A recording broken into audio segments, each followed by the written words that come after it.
So, John, you're a broadcaster, a filmmaker, a band manager, even a musician at one point, Former band manager. a It would former band be, manager, album I manager. haven't managed a band for 32 years. However, the band I managed 32 years ago, the man from Del Monte, are reforming for the first time in 32 years, and like imminently. And I'm flying over to Manchester to introduce them on stage at the Band on the Wall.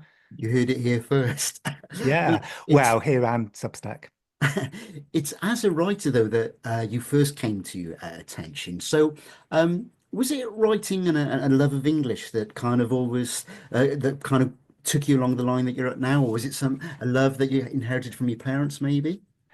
Honestly, no. Like, I didn't want to be a writer. I always remember. I was in the Frank Sidebottom Oh Blimey Big Band for a couple of years, and I always remember the manager, Mike Doherty. He was the manager and the drummer, and he said to us all. He kind of told us all our futures one day. I think it was like 3 in the morning, and we were in the van, and he said to Chris Evans, "You're going to be massive star," and he said to me, "You're going to be some kind of writer." I remember thinking, God, I hope not. That sounds like a lonely life. And now I wouldn't wish for anything else. So I suppose that's my way of saying that I became a writer not because I was particularly driven to, but because I realized it was the only thing that I could do well. And I kind of a bit like children, you don't love them the instant they come out. You fall in love with them. That's the same with me in writing. I fell in love with it. Do you find it a chore then, writing? It's not a chore. It's incredibly painful and hard. I find it. There's that famous Dorothy Parker line: "I hate writing. I love having written." M Most of the process I hate. It's physically painful. You agonize over every word. It takes me years to write a book because I'm agonizing over everything, and it's called agonizing because it's agony. However, uh, there's parts of the process I do like if it's getting towards the end, I suppose what people call the polish, omitting unnecessary words, moving a punctuation mark slightly to make it a little bit better. That I enjoy because it's a little bit like doing a puzzle. It's a bit like doing jigsaw or whatever. But most of the process I hate. It's hard. You leave the room exhausted and broken. Now, you've written books, you've written newspaper articles, you've written features, you've written screenplays, which we'll come on to a little bit later. But we're centering now around films. And can you remember the very first film that you ever saw on the big screen? I think so. I've got a few memories. I'm not sure exactly which one came first, but I remember all in Cardiff, which is obviously where you come from too. And we went to the same Yeah, school, yeah. uh, Cardiff High. But there was a cinema on Queen Street. The Odeon Yeah, the Odeon on Queen Street in Cardiff. And I remember seeing The or the Capitol. There Warriors. was the ABC as well. It was the ABC is the one I remember. I remember seeing Star Wars, which I was unimpressed by and remain pretty unimpressed. I could never understand the excitement of Star Wars. I remember seeing Star Wars. I remember seeing The Warriors, and afterwards Queen Street was filled with opposing gangs who'd, who'd loved the Warriors so much they decided to be the Warriors. I remember seeing Rollerball. Um, These are all kind of like I, mid to late 70s. Yeah, there was this one memory of road. It's funny, I just remembered this. This is like at the ABC in Cardiff, and there's a moment in Rollerball. This probably won't be funny now, but it was funny at the time, where there's a moment when everybody's like chanting for the hero, Jonathan, Jonathan, Jonathan, and it's like Jonathan, Jonathan, Jonathan, and then it's silence, and somebody in the audience shouted out, Peanuts. And everyone in the audience burst out laughing. It's funny the things you remember. I remember that.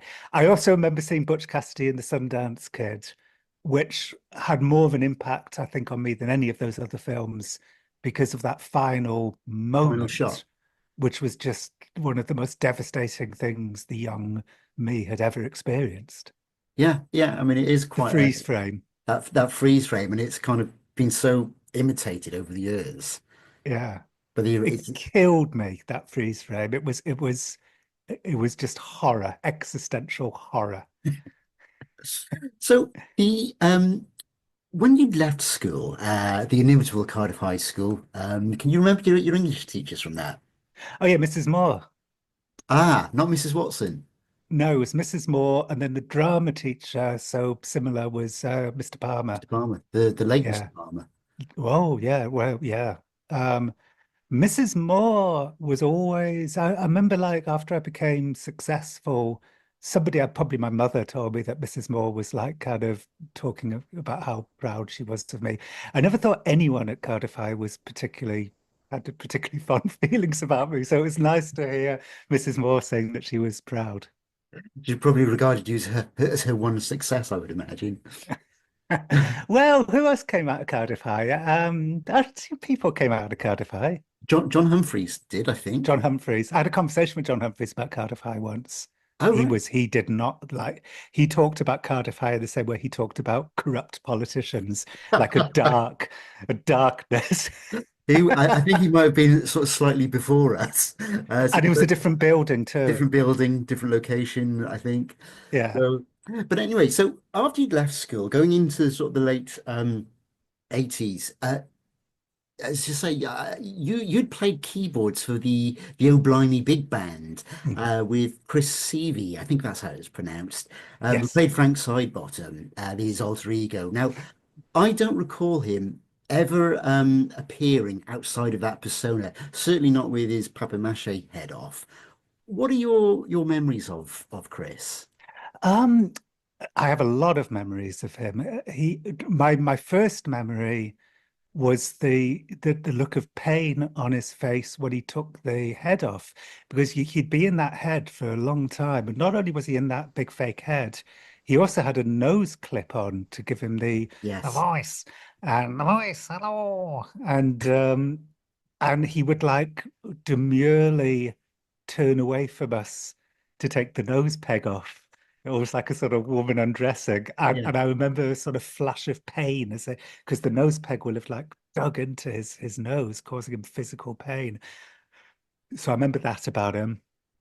Um, I remember towards the end of his life, like a lot of people, he really softened, like that sort of hard, crazy edge to him that he had when he was younger. You know, he was a bit of a, boozer and a drug taker, and that sort of hard edge to him, short, in the sort of couple of years before he died, had gone, and he was a much more sort of gentle and sort of sweet person. Um, I mean, he was incredibly memorable. I mean, I felt like Alice through the Looking Glass being in the Frank Sidebottom band. I felt like I was plucked from the suburbs of Cardiff to go into a wonderland. That's quite a way of describing it. I kind of because he always struck me as so completely off the wall, and not sort of grounded in any sort of reality whatsoever.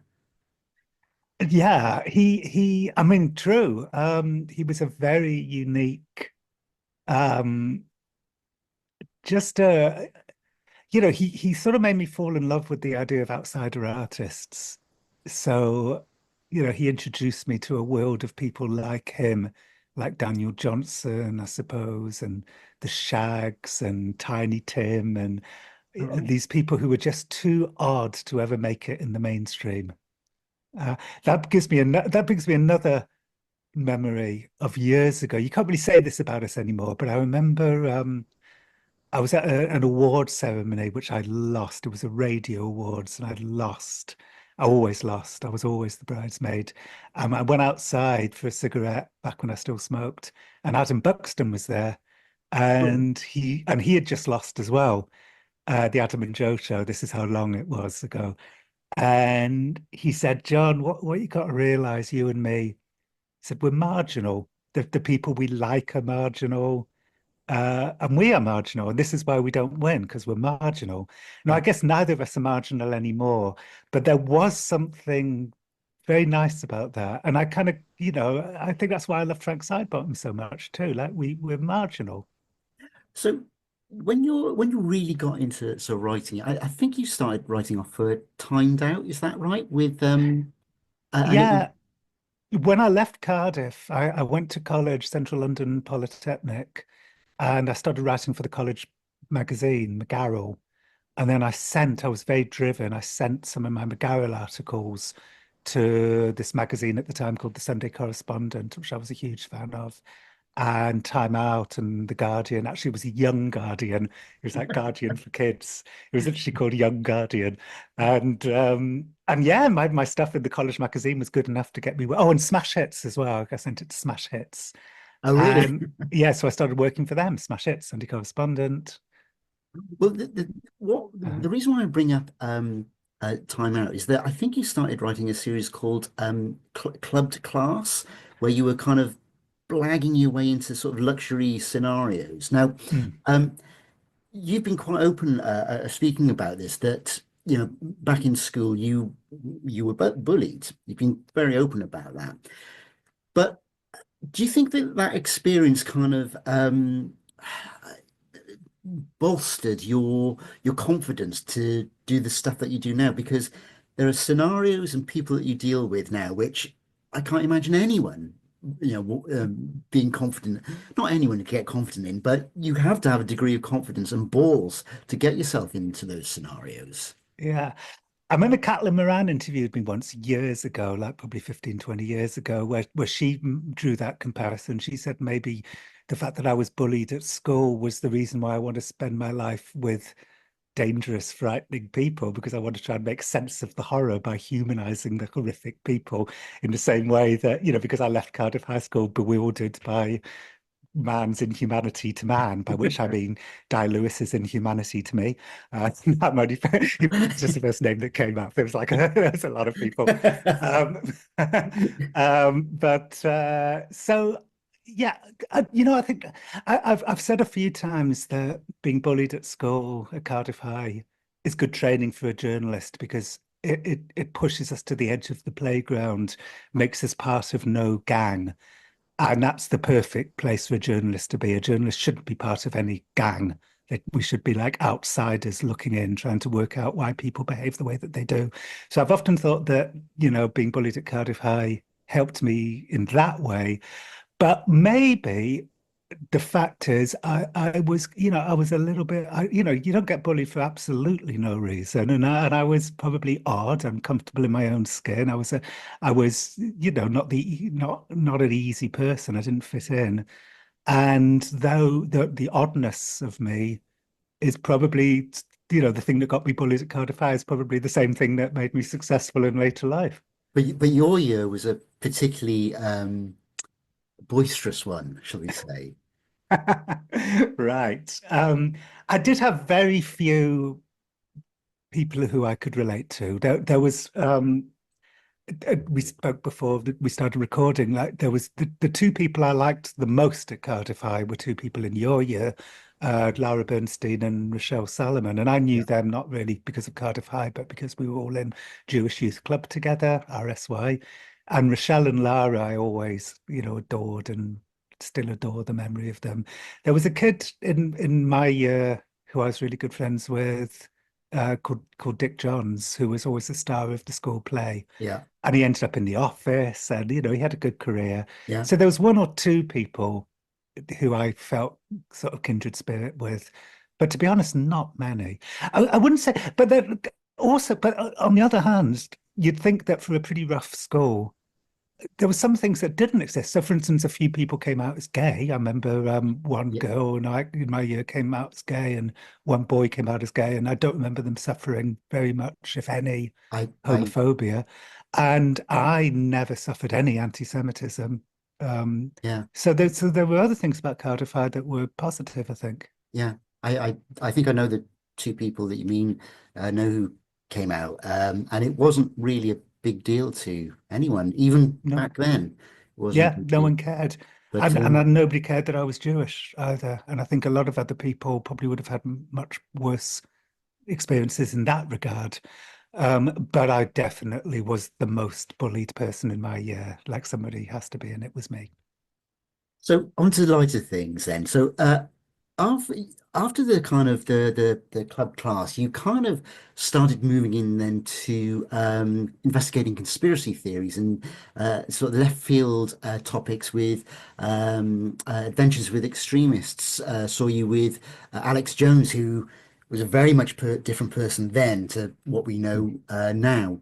So, is there anything that just, with all your investigations of the conspiracy things that you've looked at and these extremist figures that has just really knocked you sideways, really, really surprised you? Well, when I look back on that period when I was doing, conspiracy theorists and the relationship between conspiracy theories and political extremism, which now is something that people, you know, think about a lot, but at the time nobody was thinking about it. This was a big revelation for me that there was a relationship between the two. I guess of all of that, the thing that's I think about most, mainly because people ask me about it all the time, and I'm very happy to talk about it because it was incredible. And that was me and Alex Jones sneaking into Bohemian Grove together, this secret club in the forests of Northern California, where people like Henry Kissinger dress up in robes and have mock human sacrifices. And me and Alex Jones, who would later become the world's most leading and most nefarious conspiracy theorist, snuck into Bohemian Grove together to witness this, owl ceremony. And because the mock human sacrifice takes place in front of a giant stone owl. Of course So it does. that's Of yeah. course it does. So that's my happiest memory. Sometimes people say to me, "Do you regret it?" Because Alex Jones became such a terrible figure. Do you regret, doing this like fun story with him? And my answer is like, it was the greatest night of my life. Like, how could sneaking into Bohemian Grove? How could I regret that? So, have you ever found yourself? I mean, this kind of maybe harps back to sort of facing out up to these quite extreme situations. Have you ever found yourself in a scenario where you've thought you've started to get quite concerned for your own safety? Oh yeah, that's happened. It happened when I was trying to, not with Bohemian Grove, but I also tried to sneak into this private club called the Bilderberg Group. Oh, right, And yes. we were being and a car chase ensued. I started getting chased by their shadowy henchmen, stroke security guards, depending how where you want to go with the language on this. And I'll leave you to phrase it. that was genuinely frightening. I got outed as a Jew at a jihad training camp in Crawley with Omar Bakri Mohammed. I got outed as a Jew at Aryan Nations, and they really don't like Jews at Aryan Nations. So those things were frightening. Just as frightening as all of that stuff, though, was years later, I brought out the first book about the phenomenon that later became known as cancel culture, public shaming. Yeah. And that was terrifying because everybody wanted to fucking get me for that. Yeah. I So, mean, so the scariest people weren't the white supremacists or the neo-Nazis or the, militant Islamists. They were the Twitter users who wanted to continue to shame people without being scolded by me. well, that book, I mean, I think it was around about 2015 that came, and it's Mm. a great book. It's a really, really great book. But Thank before we get onto that particular book, um, let's away from onto something a little bit lighter. And your second choice of film, a film that you've really liked and kind of means a lot to you for whatever reason. Sure. Well, when you asked me to come up with that, this isn't lighter at all. In fact, if anything, it's darker. It's the Thomas Alfredson movie, the Swedish movie, Let the Right One In. Wow. Um, Yes. I I saw that film on my own at the Barbican in London the week it opened, and I remember it so clearly because it I'd never had an experience like watching that film. It crept into like the very darkest fabric of my soul and smashed it up.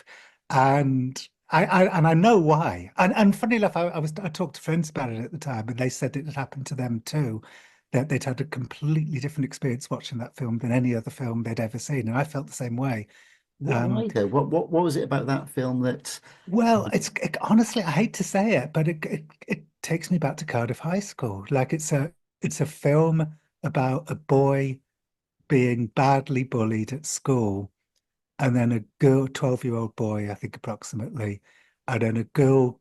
I don't want to give too much away if people, you know, Yeah, don't I give don't too much away. know, but it's about a girl coming in and, sort of saving him and from the bullies and, just making his life happier. It's like a romance.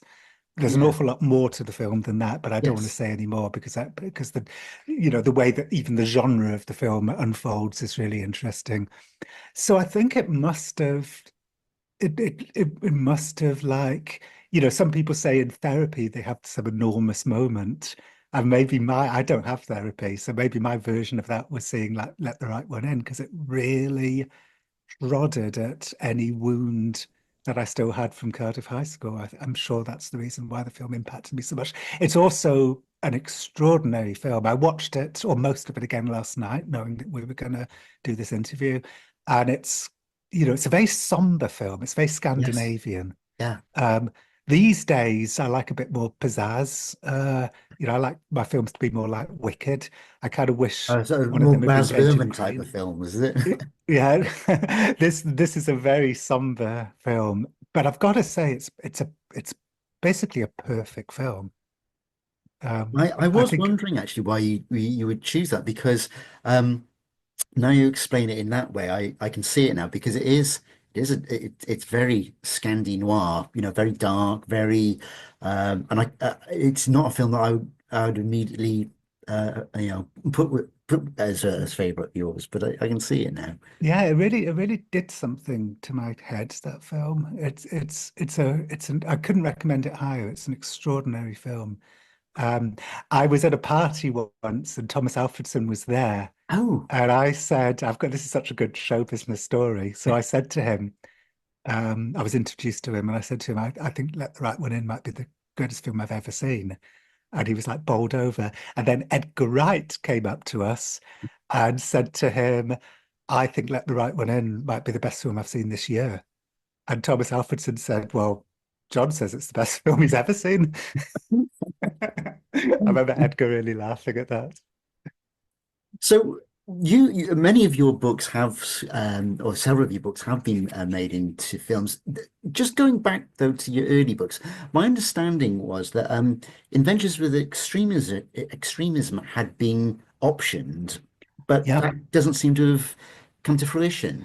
Oh my God. I mean, I can tell you, it's so long now. It's you, this will I mean, it breaks my heart what I'm about to tell you. It'll blow you away.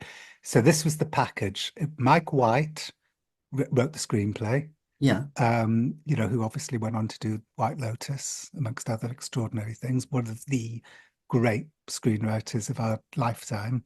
yeah. He wrote the screenplay. Edgar Wright was attached to direct, and Reese Witherspoon and Jack Black were both attached to star in it. Wow. And I thought the screenplay was great. And then there was like, this is how, horrendous Hollywood can be. It just went away. There was one executive at, the film company who didn't like it for whatever reason. And then it just vanished. And then all those people went on to do other things. That's heartbreaking. It happens all the time. I've got to say, like, I've been involved now with three films that got made: The Men Who Stare at Goats, Frank, and Ukja. And on every occasion, it felt like a miracle. Like so many things have to fall into place all at once Yeah. for a film to get made. It's frankly amazing that anything ever gets made. I remember when I was making my documentary, Stanley Kubrick's Boxes, I said to Stanley Kubrick's lawyer, a guy called Rick Sennett, this kind of gruff guy. I said to him, yeah, I said, it's very exciting. I wrote this book called The Men Who Stare at Goats, and they're trying to turn it into a movie. And Rick said said to me, he said, John, this is what you need to know about Hollywood. He said, in Hollywood, nothing gets made. No film, he said, no film ever gets made. Well, well, you did get. I mean, you And they say did that, get made, but he's right.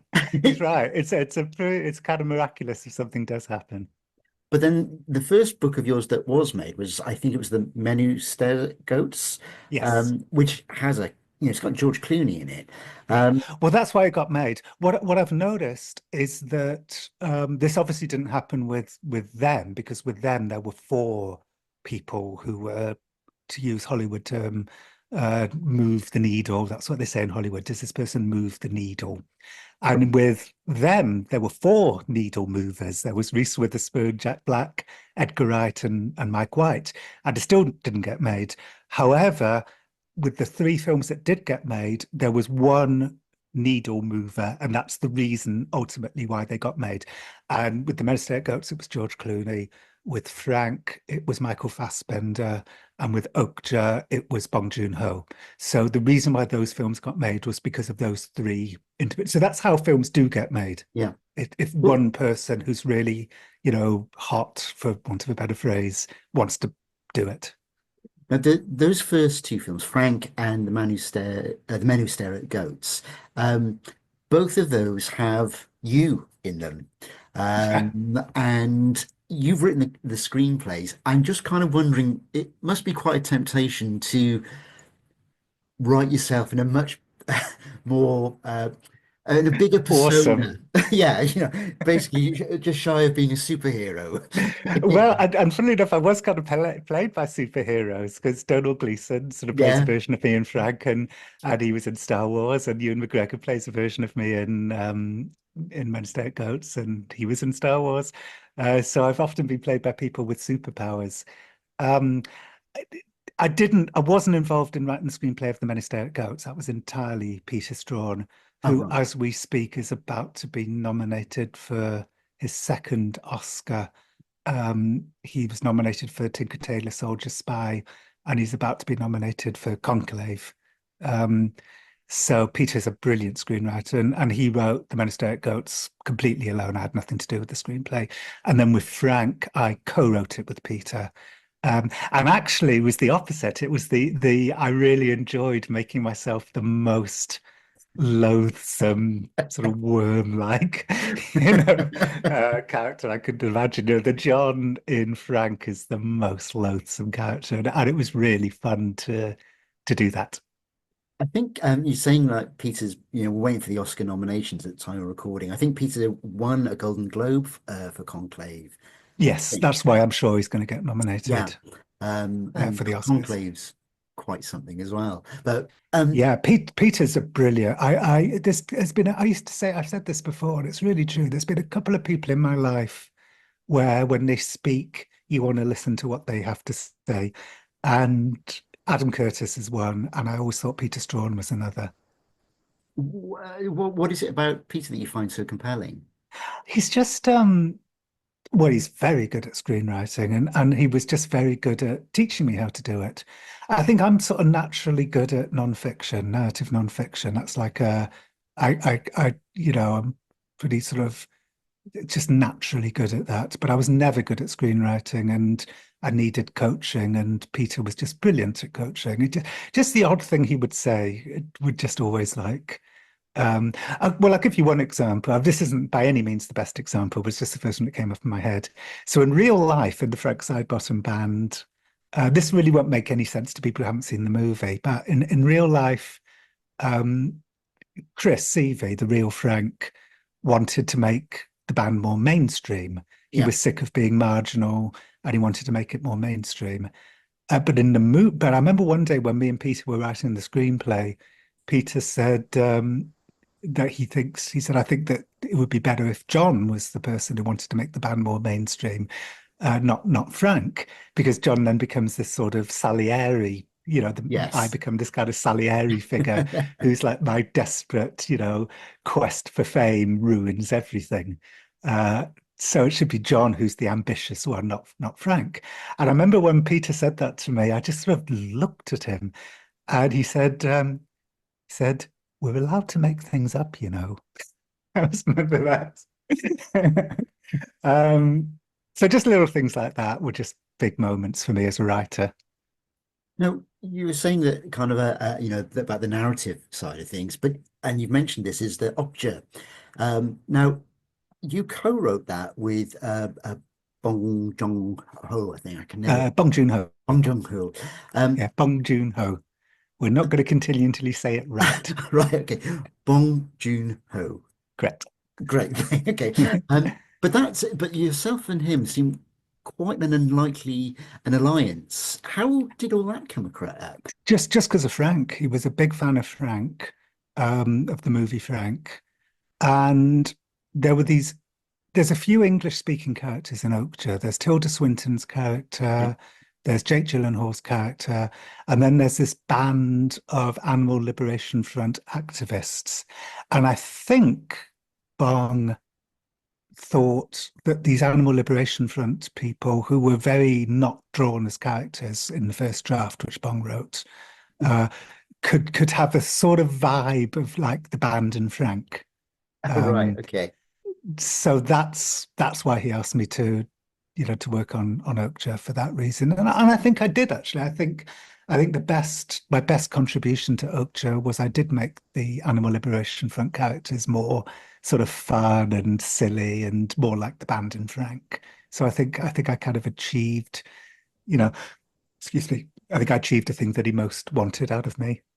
Because Bong went on to a bit more success after that. He hasn't done too badly out of it. No, absolutely. Well, since Okja, he made Parasite, and now he's got a new film that's going to be coming out this year, Mickey called Mickey 17? 17. Yeah. So he actually hasn't made another film since Parasite, and Parasite was what, 2019? It's been a while. It's at least 5 years ago. Yeah, so I Um, know he's done a couple of. I know there was a Snowpiercer TV show. Um, so there were other things. Uh, but it feels like Okja did very well, I mean, it's harder to gauge Okja's success because it was on Netflix, so they yeah, don't, release the viewing figures, and at the time there was no chance that a Netflix film would get, picked up for awards or anything because there was real prejudice at the time about yeah. Netflix films. Strange. But I think of Okja as being a success. I think it was. So we mentioned this a little bit previously. So you've been publicly shamed, which is it's a great book. It's a really, really great book. You must be so pleased with it. But that combined with Butterfly Effect and The Last Day of August, they all kind of seem to deal with a similar kind of theme of how toxic social media is. And you have sort of touched on this previously, that I'm just wondering, you are a public figure, you are known, you are well known, and I'm wondering, have you been the victim of this kind of culture of cancelling and shaming and trolling, basically? Yeah, it happens from time to time. It happened. It happened kind of worst when, say, Being Publicly Shamed first came out, because there were people who wanted to bring it down. I gotta say, having not read the book, they just didn't like the idea of the book. Their theory was that public shaming is one of the few weapons of the dispossessed, Yeah, marginalized people. So if I'm attacking public shaming, or not even attacking it wholeheartedly, or wholesale, attacking aspects of it, yeah, um, then I must be against the dispossessed. That was like their ideology, which I've got to say was like bullshit, because I think, the book is a very careful book. Um, but yeah, there were waves of an attempt to bring me down when that book first came out, because I think people felt like scolded, yeah. this thing that they were loving doing so much, just destroying people on the scantest evidence, uh, was, But was like under attack by me. So that was bad. That's the only time it really happened. Like there's never been any other real threats to my Well, so to when my that book work. came out, and it is such a great book, and it's still relevant and will remain relevant, I feel. Um, when did you become aware that kind of like, oh yeah, I'm really proud of this book, and then it starts to get a bit of backlash? Can you remember? Well, my American publisher warned me in advance it was going to get backlash. He sent me a box of Christmas cookies just before the book was published, with a card that read something like "Fasten your safety belt, 2015 is going to be a bumpy year. So, so Right. I emailed him back and I said, thanks for the cookies, but what do you mean? And he said some people are going to hate your book. And I remember thinking, oh, how could anyone hate the book? I'm right. And then the book came out and some people did hate it. It happened when the New York Times excerpted the book. They did an excerpt of a story about a woman who got on a plane, tweeted something unwise just before getting on a plane, and then while she was asleep on the plane, Twitter took control of her life and kind of dismantled it. And it was the first great public shaming, Justine Sacco. And so the New York Times magazine did an excerpt, and it was like I've never experienced this before or since, and hope never to experience it again. It was like a kind of hand grenade being thrown in the world. Everybody had an opinion about that. There were editorials about it. It was like, some people were for it, some people were against it, but the noise, my God, it was unprecedented for me to have that kind of noise. And it became the second most read article in the New York Times that year. Do you want to know what the most read article was? It's going to be something awful, isn't it? Go on. It was about whether you should have a big or small wedding. Right. Okay. There's no accounting for taste, is there? That was number one, and my Justine Sacco shaming was number two. Well, Uh, yeah, so that was very unpleasant. I remember at one point I tweeted, for the people discussing my Justine Sacco article, please know that, this was not a standalone article. It's an excerpt from a book. And I remember that the first comment underneath was, now Jon Ronson saying it's an excerpt from a book. And I remember thinking, what the fuck? It was always an excerpt. What did he think? yeah, Think I like went home and just can't quickly wrote win, a can you? book. I know, exactly. So, on to something a little bit lighter. Then let's do your third and final choice of film. Okay, yeah. Well, this one is probably the film that was more influential to me than any other film. And it was a documentary by Nick Broomfield called The Leader, His Driver, and the Driver's Wife.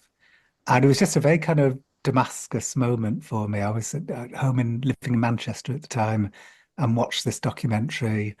And I felt like Paul meeting Jesus on the road to Damascus. Like, this is what I want to do with my life. I want to go and meet neo-Nazis and be cheeky to them. Yeah.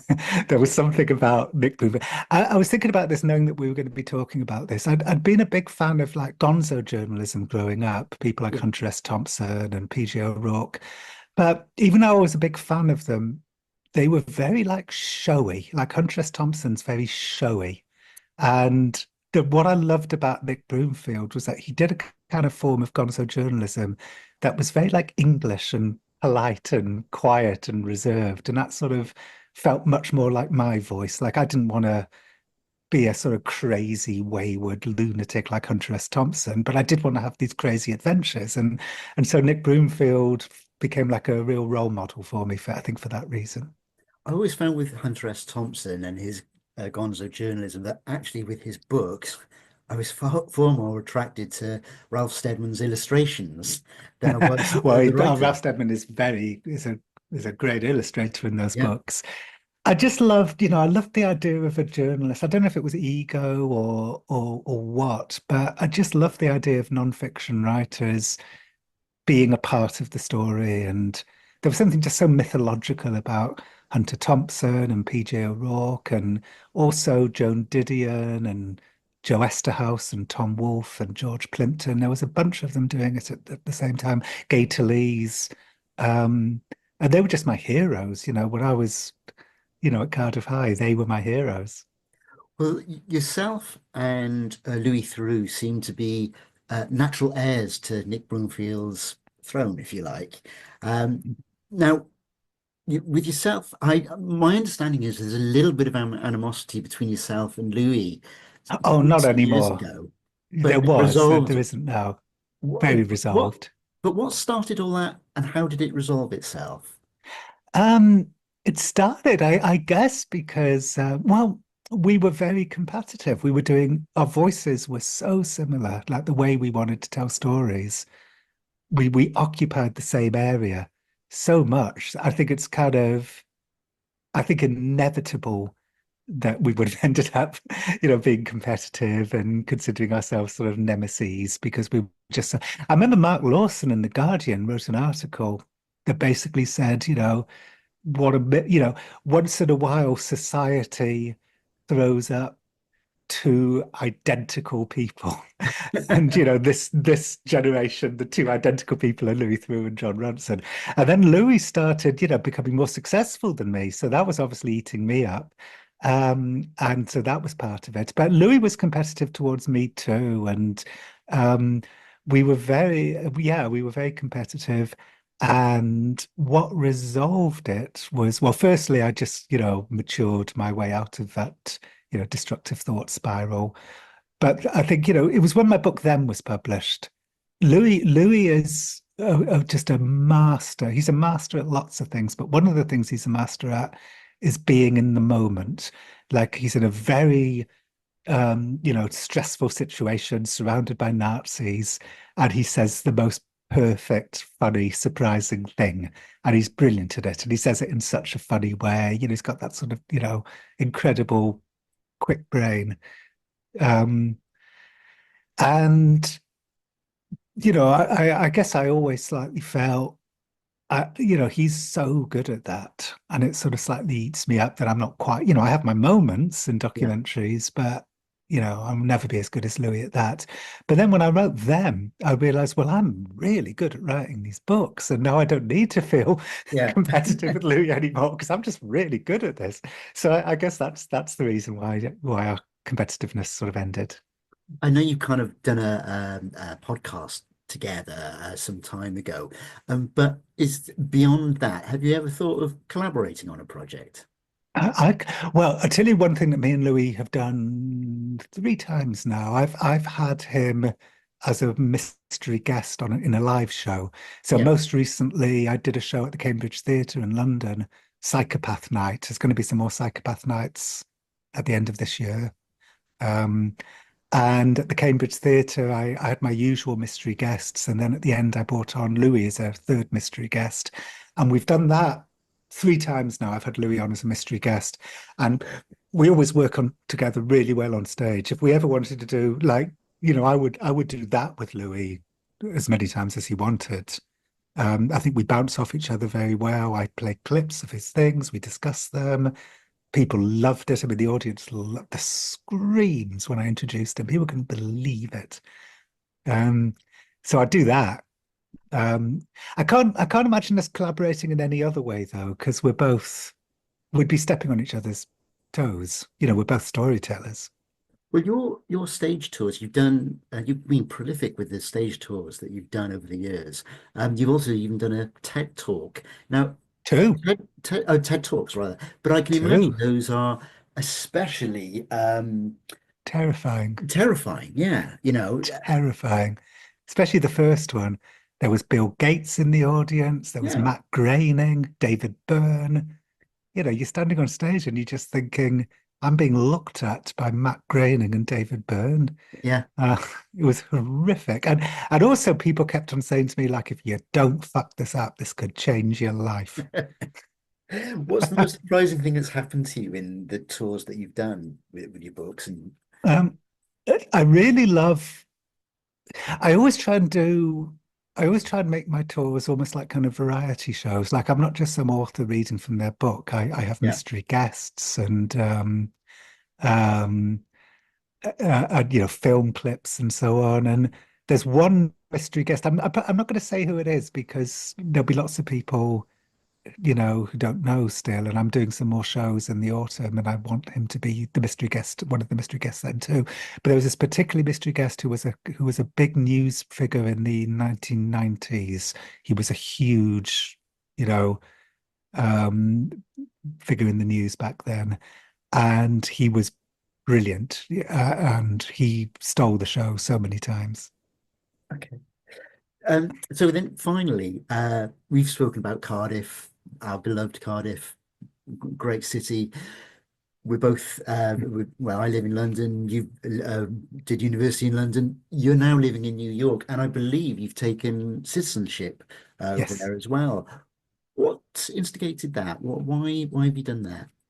The reason why we became citizens was because Trump became president, and he was attacking visas, and we didn't want to be deported, and we didn't know. We were on green cards at the time, and he started talking about declaring war on green card holders as well as various other visa holders, um, and we just felt very insecure, and so we decided to become citizens because it would give us more protections against Trump's nativism. So, so that was a very serious. I mean, this is back in 2016, his first presidency.